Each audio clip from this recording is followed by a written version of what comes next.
नमस्कार, मेरा नाम आशुतोष है और आप देख रहे हैं खूनी किस्सा। आज की एक कहानी सिर्फ एक मर्डर मिस्ट्री नहीं है। एक कहानी एक ऐसे शख्स की है जिसने पहचान बदल ली, नई जिंदगी शुरू की, शादी की, बच्चे पैदा किए और पूरे 15 साल तक पुलिस को बेवकूफ बनाता रहा। लेकिन कहते हैं ना, कानून से कोई नहीं बचता। एक छोटी सी गलती, सिर्फ एक फोन कॉल और 15 साल पुराना खूनी राज सबके सामने आ गया। ये कहानी आपको अंत तक झकझोर कर रख देगी। अक्टूबर 2018 की बात है। बंगलुरु की कई सड़कें उस वक्त तक शांत हो चुकी थी, लेकिन शहर की एक कस्टमर केयर बिल्डिंग की 7वीं मंजिल पर अभी भी काम चल रहा था। रात का वक्त था, करीब 12 बजे के आसपास। स्टाफ अपनी अपनी सीट पर मौजूद था। रोज की तरह नाइट शिफ्ट का काम चल रहा था। इसी दौरान 7वीं मंजिल पर बैठे एक एम्प्लॉय के पास खबर आती है कि उससे मिलने 2 लोग आए हैं। ये बात उसे अजीब नहीं लगती, क्योंकि इससे पहले भी उसके दोस्त और जान पहचान वाले कई लोग उसे रात में मिलने आ चुके थे। उसे लगा शायद इस बार भी कोई अपना होगा। वो बिना सोचे समझे अपनी सीट से उठता है और मीटिंग रूम की तरफ बढ़ जाता है। जैसे ही वो उस कमरे में दाखिल होता है, उसकी नजर सामने बैठे 2 लोग पर पड़ती है। दोनों लंबे चौड़े और अच्छी कदकाठी के थे। वो उन्हें ध्यान से देखता है, लेकिन पहचान नहीं पाता। उनके चेहरे पर कोई हाव भाव नहीं था, बस एक अजीब सी शांति थी। एक पल के लिए उसकी नजरें उनसे मिलती हैं। उसकी आंखों में सवाल था, आप लोग कौन हैं? तभी उन दोनों में से एक शख्स धीरे से अपना हाथ आगे बढ़ाता है, हाथ मिलाने के लिए, और बहुत ही सामान्य लहजे में कहता है, हेलो तरुण। ये शब्द सुनते ही उसके चेहरे का रंग उड़ जाता है, क्योंकि ये नाम उसने पूरे 15 साल बाद सुना था। इन 15 सालों में किसी ने उसे तरुण कहकर नहीं बुलाया था। वक्त के साथ उसकी पहचान बदल चुकी थी। अब उसकी जिंदगी में उसका नाम सिर्फ एक ही था, प्रवीण पटेल। उसकी पत्नी उसे इसी नाम से जानती थी, उसके बच्चे उसे इसी नाम से बुलाते थे, और दोस्त पड़ोसी हर कोई यही मानता था कि उसका नाम प्रवीण पटेल है। लेकिन उस मीटिंग रूम में बैठे ये 2 अजनबी उसे ऐसे नाम से पुकार रहे थे जिसे वो खुद पीछे छोड़ चुका था। एक ऐसा नाम जिसे वो भूल चुका था, या यूं कहें कि भूल जाना चाहता था। ऑफिस के अंदर 2 मेहमान सामने खड़े थे। दोनों में से एक ने फिर से हाथ आगे बढ़ाया और बहुत सीधे लहजे में कहा, हेलो मिस्टर तरुण। दोनों के हाथ मिलते हैं, लेकिन हाथ मिलते ही सामने वाला शख्स उसका हाथ छोड़ता नहीं। वो उसकी अंगुलियों को एक एक करके टटोलता है, जैसे किसी चीज की तलाश कर रहा हो। जैसे ही उसकी अंगुली पर अंगुली रखा जाता है, सामने वाले को यकीन हो जाता है कि यही तरुण है। इसके बाद माहौल बदल जाता है। कोई औपचारिकता नहीं, कोई मुस्कान नहीं। उसमें से एक शख्स ठंडे लहजे में कहता है, चलिए तरुण, खेल खत्म। उसे अपने साथ लेकर बिल्डिंग से नीचे उतरते हैं। नीचे बंगलुरु पुलिस की एक गाड़ी खड़ी होती है। वो लोग उसमें बैठते हैं और गाड़ी वहां से निकल जाती है। अगले दिन यानी 24 अक्टूबर 2018 तरुण को लेकर वो अहमदाबाद पहुंच जाते हैं। अब सवाल ये था, एक कॉल सेंटर में काम करने वाले शख्स को रात 12 बजे 2 लोग आते हैं, उसका नाम बुलाते हैं और अपने साथ ले जाते हैं। आखिर ये लोग कौन थे? और जवाब भी ज्यादा देर तक छुपा नहीं रहता। वो दोनों शख्स अहमदाबाद क्राइम ब्रांच के पुलिस ऑफिसर थे। पिछले कई सालों से वो इसी शख्स की तलाश कर रहे थे, और अब 15 साल बाद उन्हें वो मिल चुका था। अब कहानी को समझने के लिए हमें वक्त के पीछे जाना होगा। साल 2002, 14 फरवरी, वैलेंटाइन डे। अहमदाबाद में एक पति पत्नी रहा करते थे। पति का नाम था तरुण और उसकी पत्नी का नाम था सजनी। दोनों की शादी सिर्फ 3 महीने पहले दिसंबर 2002 में हुई थी। अब तारीख थी 14 फरवरी 2003, वैलेंटाइन डे। उस वक्त सजनी अहमदाबाद के बैंक में एग्जीक्यूटिव के तौर पर काम करती थी, और तरुण अहमदाबाद के एक स्कूल में पीटी टीचर था, साथ ही वॉलीबॉल कोच भी। दोनों की शादी घर वालों की मर्जी से हुई थी, एक अरेंज मैरिज। ये दोनों मूल रूप से केरल के थे, लेकिन जिंदगी इन्हें अहमदाबाद में ले आई। सजनी का परिवार नौकरी की तलाश में अहमदाबाद आ चुका था। उसके पिता पहले से ही केरल के थे, फिर कुछ समय मध्य प्रदेश में रहे, जहां वो पीटी टीचर थे। जब सजनी के भाई को अहमदाबाद में नौकरी मिली तो पूरा परिवार वहां आ गया। उधर तरुण भी काम की वजह से अहमदाबाद में आ चुका था और एक स्कूल में वॉलीबॉल सिखाता था। केरल के कुछ जान पहचान वालों के जरिए इन दोनों का रिश्ता तय होता है और फिर शादी हो जाती है। शादी के बाद सब कुछ बिल्कुल ठीक ठाक चल रहा था।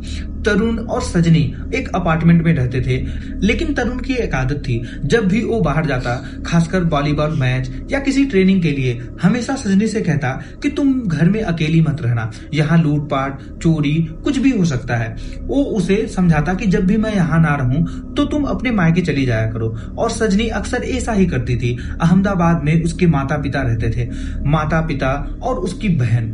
फरवरी में पहले हफ्ते में भी वो अपने मायके गई थी और फिर वापस आ गई थी। जब वो घर से निकल रही थी तो उसने अपने पिता से कहा कि गाड़ी में पेट्रोल भरवाना है, क्या आपके पास पैसे हैं? पिता ने हल्के मजाक में पूछा, दामाद पैसा नहीं देता क्या? वहां मौजूद लोगों ने इस बात को टाल दिया।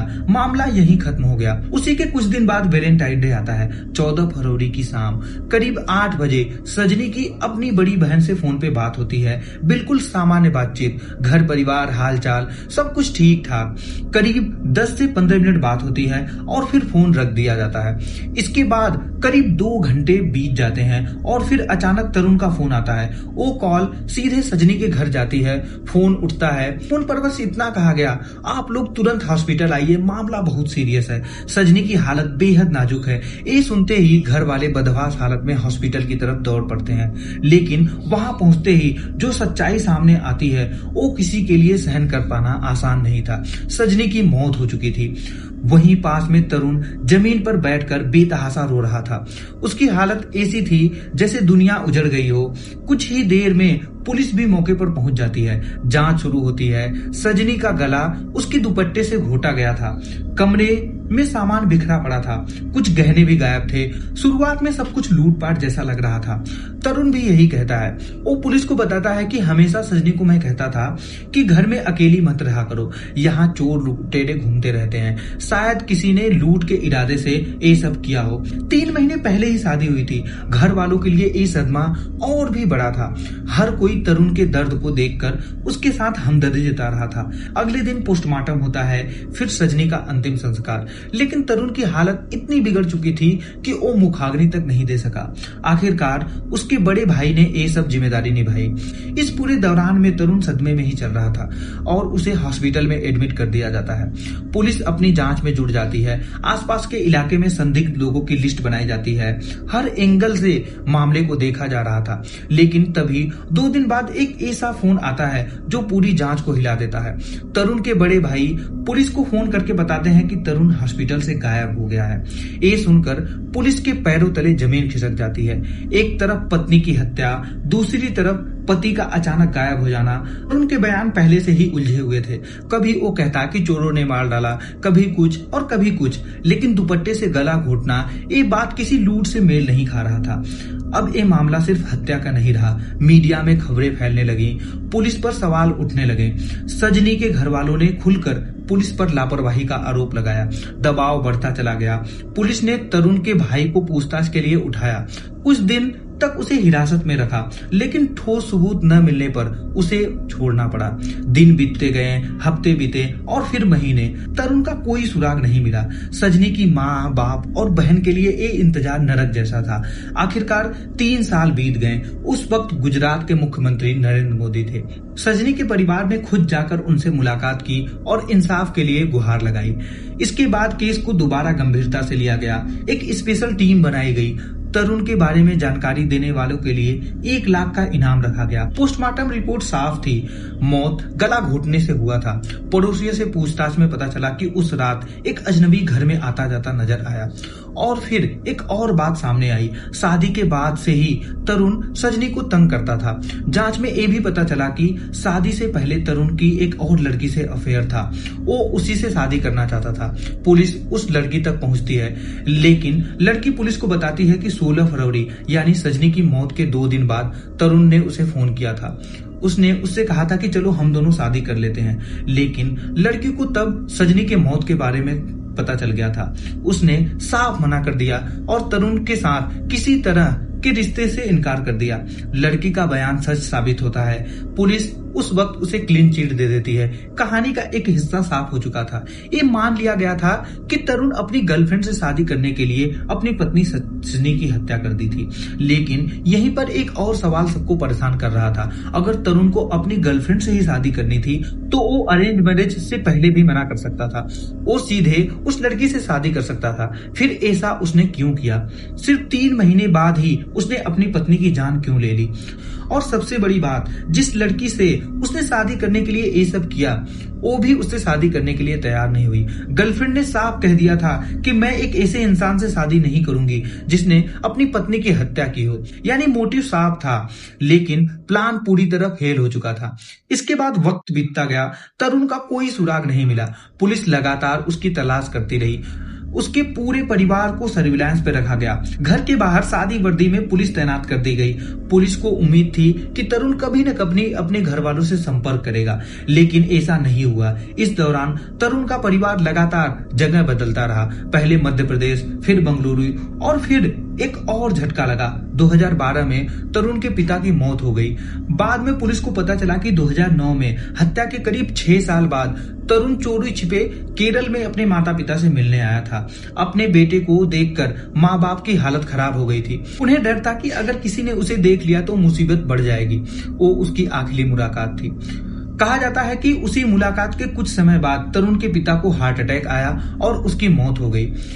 उसके बाद तरुण फिर से गायब हो गया। पुलिस ने केस को कभी भी बंद नहीं किया। भले ही फाइल ठंडी पड़ती जा रही थी, लेकिन हर महीने इस केस की समीक्षा की जाती थी। हर मीटिंग में एक सवाल उठता था, कोई नया अपडेट। साल दर साल बीतते गए। फिर आया 2016। पुलिस ने केस की फाइल को एक बार फिर से पूरी तरह खंगालना शुरू किया। तब पता चला कि तरुण की मां मध्य प्रदेश के मंदसौर में रहती हैं और उसका एक भाई हैदराबाद में रहता है। लेकिन तरुण खुद कहाँ रहता है किसी को पता नहीं। मंदसौर में पुलिस ने फिर सादी वर्दी में निगरानी शुरू की। लोगों से पूछताछ की गई, लेकिन कुछ पुख्ता जानकारी नहीं मिली। इसी दौरान पुलिस ने उस लड़की से संपर्क किया जिससे तरुण शादी करना चाहता था। पहले उसने कुछ नहीं बताया था, लेकिन इस बार उसने एक नई बात बताई। उसने बताया कि 2016 में उसके कुछ दोस्तों ने बताया था कि उन्होंने तरुण से मिलता जुलता एक शख्स दिल्ली में देखा था। पुलिस की टीम दिल्ली के मॉल्स के आसपास के इलाकों में छानबीन के लिए भेजी गई। इसी दौरान ये भी पता चला कि उस वक्त तरुण की मां भी दिल्ली में ही मौजूद थी। शक और गहरा हो गया, लेकिन तमाम कोशिशों के बावजूद तरुण नहीं मिला। अब पुलिस को पूरा यकीन था कि तरुण अब भी जिंदा है। उसने सुसाइड नहीं किया, वो देश के अंदर ही कहीं छुपा हुआ है। कभी खबर आती कि उसे गुजरात में देखा गया, कभी महाराष्ट्र में, कभी मध्य प्रदेश में और कभी बेंगलुरु में। 5 ऐसे राज्यों में उसकी मौजूदगी की खबरें आती रही। पुलिस ने उससे पूरे परिवार को और रिश्तेदारों के करीब 1400 मोबाइल नंबर सर्विलांस पर डाल दिए। माँ, भाई, दूर के रिश्तेदार, पुराने दोस्त, हर किसी पर नजर थी। उम्मीद बस यही थी कि कहीं से एक छोटी सी गलती हो जाए, एक कॉल, एक लोकेशन। लेकिन हर बार पुलिस को सिर्फ मायूसी ही हाथ लगी।